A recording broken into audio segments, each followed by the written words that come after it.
prophecies about a conquering king who will oppress the holy people. Daniel tells us this king will defeat 3 other kings, invade Israel, and also change the times and the laws. Many prophecy experts believe this king is in the future. But when you understand much Bible prophecy is a warning about the false doctrine of Islam, it is easier to understand many prophecies. Umar was the Islamic king Daniel saw in his vision. Umar was the second Islamic caliph ruling after Muhammad's death. Daniel gives a total of 31 detailed prophecies about this evil king. Umar fulfilled all 31 prophecies. No one else in history has done this.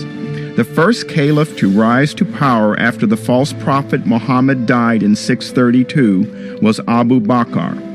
Following Abu Bakr's death in 634, Umar became the second Islamic caliph, and Umar ruled from 634 to 644. Since Daniel was written about 550 BC, God allowed Daniel to see Umar's actions some 1100 years before they occurred. Only the true God of the Bible can give prophecy because the true God is outside of time. To see why this prophecy is about Umar, we must first understand the Kaaba in Mecca, Saudi Arabia. The Kaaba is the Islamic worship image and is also called the House of Allah.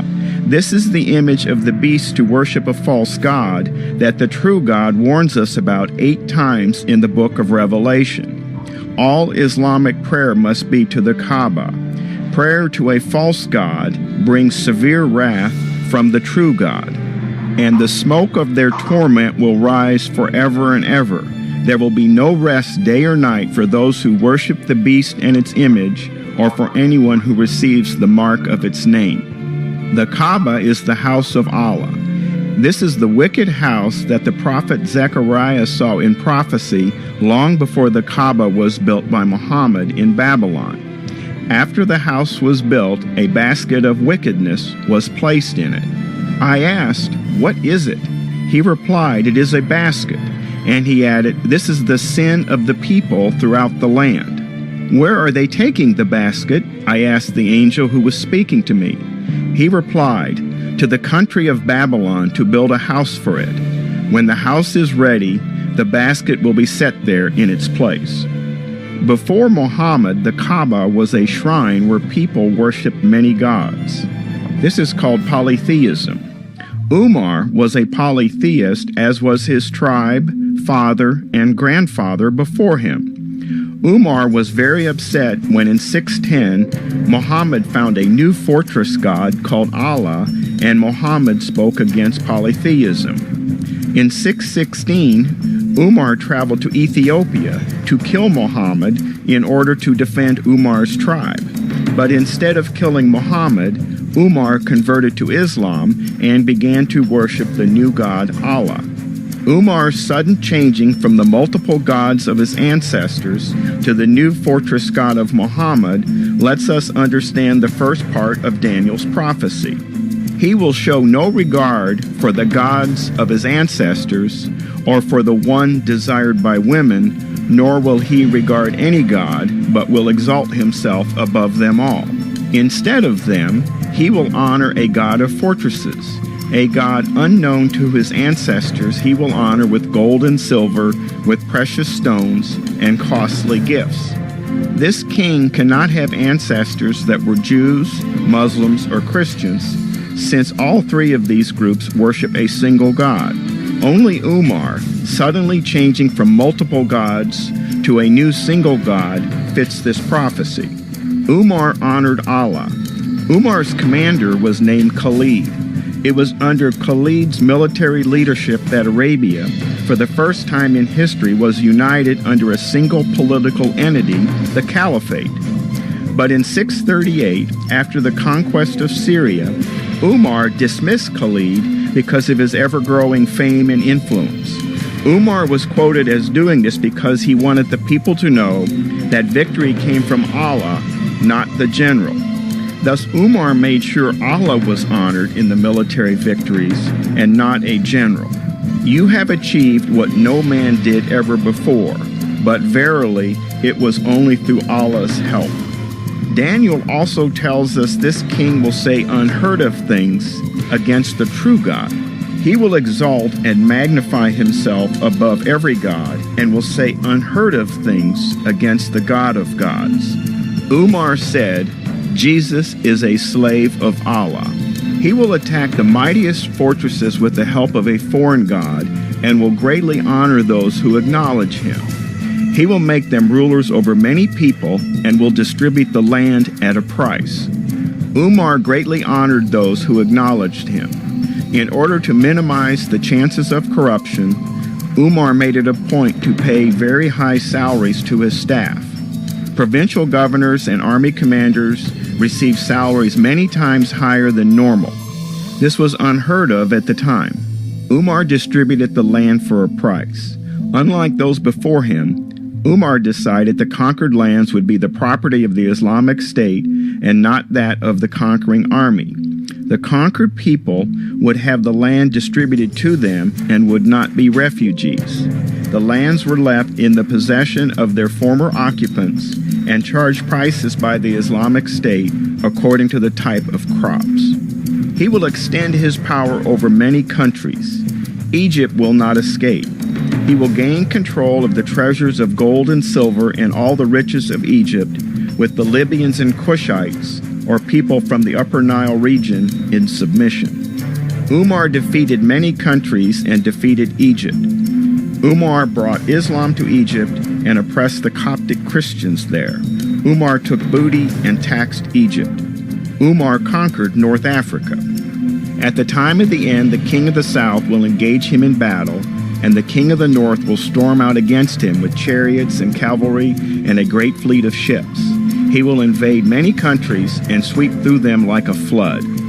To the north of Umar was Byzantium, also known as the Eastern Roman Empire, with Heraclius as its emperor in Constantinople. To the south of Umar was Egypt. Heraclius controlled all of Egypt, making him also the king of the south. Umar defeated Heraclius in both Upper and Lower Egypt.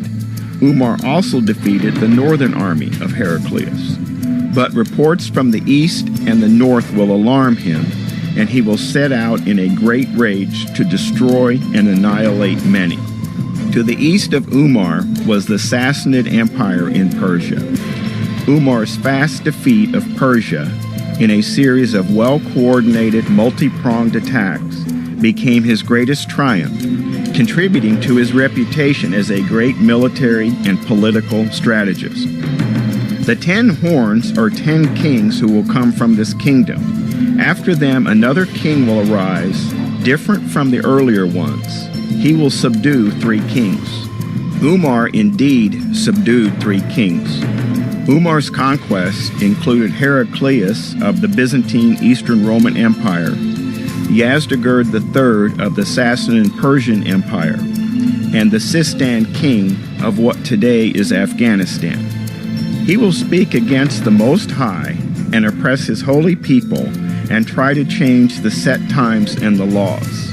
The holy people will be delivered into his hands for a time, times, and half a time. Umar recognized the need for a new calendar to govern the affairs of Muslims. In 639, Umar invented the Muslim calendar, counting it from the date in 622 of Muhammad's migration to Medina. Umar was the founder of Islamic jurisprudence, also called Sharia law. Umar is regarded by Sunni Muslims to be the greatest Islamic law jurist even today. The Pact of Umar, also known as the Covenant of Umar, Treaty of Umar, or Laws of Umar, was a surrender treaty between the Muslims and the Christians of Syria, Mesopotamia, and Jerusalem. It had many restrictions. For example, no new churches could be built, no repairs to a damaged church, no visible cross on a church, prohibition of Christians and Jews against raising their voices at prayer times. Christians were forbidden to be seen with Christian books in public. Palm Sunday and Easter parades were banned. all churches must be lower in elevation than the lowest mosque. He will also invade the beautiful land. Umar entered Jerusalem and camped by the Temple Mount, the site of the beautiful holy mountain. Later, as Umar toured the Church of the Sepulchre, Sophronius, the Patriarch of Jerusalem, said, "Surely this is the abomination of desolation standing in the holy place, spoken of by Daniel the prophet. And at the temple he will set up an abomination that causes desolation, until the end that is decreed is poured out on him." Umar set up the abominable temple on the wing of the Temple Mount, the Al-Aqsa Mosque. He will pitch his royal tents between the seas at the beautiful holy mountain, yet he will come to his end, and no one will help him. The final prophecy about Umar was just as dramatic and accurate. In 644, Umar was at the height of his power, having conquered most of the Middle East.